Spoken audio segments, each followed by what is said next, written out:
Pour moi, la question générationnelle est la question majeure de l'élection présidentielle.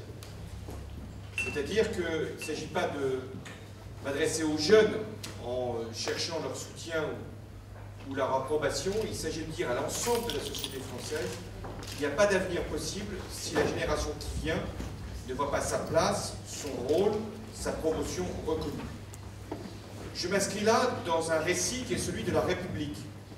C'est-à-dire depuis plus de 2 siècles, de génération en génération, ce qu'on peut appeler le rêve français, ça a été de permettre à la génération qui vient de vivre mieux que la précédente. C'est ce rêve, cette promesse, qui s'est à un moment effacée. Et c'est donc ce qu'il faut maintenant réenchanter, c'est-à-dire la capacité, le devoir même de celles et ceux qui seront aux responsabilités du pays, de faire en sorte que la génération qui arrive vive mieux. Vive mieux, c'est-à-dire de la petite enfance jusqu'à l'entrée dans la vie professionnelle, que tous les moyens lui soient donnés, que toutes les capacités lui soient offertes, que toutes les conditions lui soient apportées à cette génération pour qu'elle puisse réussir. Sa réussite ne doit pas se faire et ne peut pas se faire au détriment des autres générations. Et c'est l'idée du pacte générationnel.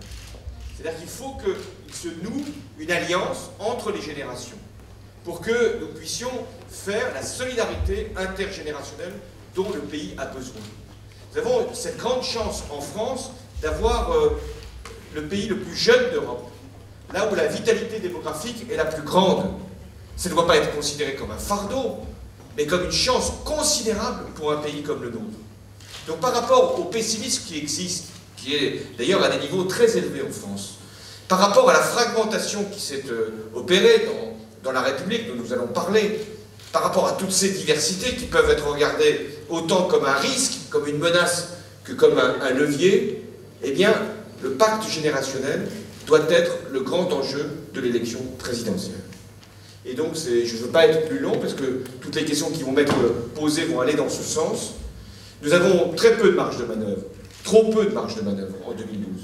Chacun connaît l'état des finances publiques, chacun sait l'ampleur de la dette publique, chacun sait dans quelle situation nous sommes en Europe, dans le monde.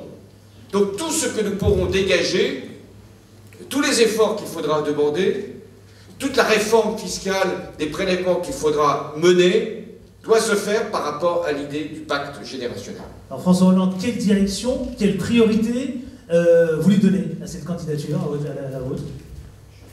Je viens de le dire. Oui, mais je viens de le dire, c'est-à-dire... Enfin, vous l'avez dit sans rentrer dans les détails. Non, alors je ne vais pas y passer l'heure, hein, parce que je veux quand même qu'il y en ait pour tout le monde. Mais je vais prendre quelques exemples. De la petite enfance, c'est-à-dire la situation qui est faite aujourd'hui à la moitié des jeunes ménages en France de ne pas pouvoir faire garder leur enfant.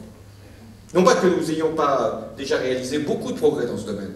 Nous sommes sans doute un des pays d'Europe où on a pu le mieux concilier vie professionnelle et vie familiale. Mais il faut aller beaucoup plus loin.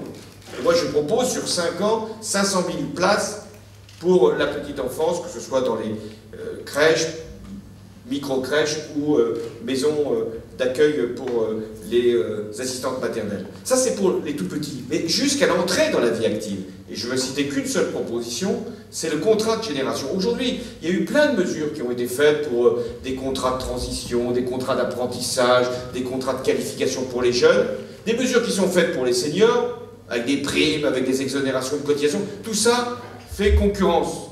Moi, je suis pour un contrat de génération qui fasse que l'employeur qui gardera un senior le temps qu'il puisse accéder à une retraite à taux plein et qui embauchera un jeune avec un contrat à durée indéterminée, cet employeur-là sera exonéré de cotisations sociales sur les 2 emplois. Ça fédère les générations et ça permet de faire des mesures qui soient utiles et aux jeunes et aux seniors, là où les taux de chômage sont les plus importants.